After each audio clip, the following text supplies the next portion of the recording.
Hello guys, আমি এখন অবস্থান করছি কুমিল্লা কান্দির পার। ঈদুল ফিতরকে সামনে রেখে প্রত্যেকটা শপিং মহলে অনেক ভিড় জমতেছে। আর আমরা এখন সাত্তারখানায় প্রবেশ করব। এখানে অবস্থা কেমন আপনাদেরকে অবশ্যই জানাবো। কুমিল্লা প্রত্যেকটি শপিং মহলে ঈদুল ফিতর উপলক্ষে অনেক সুন্দরভাবে সাজিয়েছে তারা। কুমিল্লা সবসময় ঈদ উপলক্ষে সাত্তারখানা এবং খন্দকারে সবসময় ভিড় লেগে থাকে। আমরা সাত্তারখানায় ঢুকলাম এবং দেখলাম যে এখানে অনেক ভিড় ক্রেতাদের। আর ক্রেতাদেরকে জিজ্ঞেস করলে জানতে পারলাম যে গতবারের তুলনায় এবার পণ্যের দাম অনেক বেশি, যার কারণে ক্রেতারা খুবই হিমশিম খাচ্ছে। তাদের সাধ্য অনুযায়ী তারা পোশাক কিনতে পারতেছে না।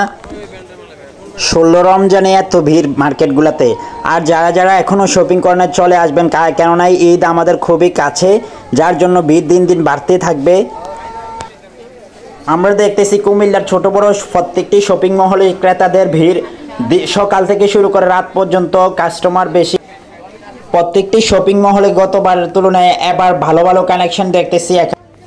কুমিল্লার আরও কিছু আপডেট পেতে হলে এই পেজটি ফলো করে পাশে থাকবেন। আজকের মতো এখানেই সমাপ্ত। সবাই ভালো থাকবেন।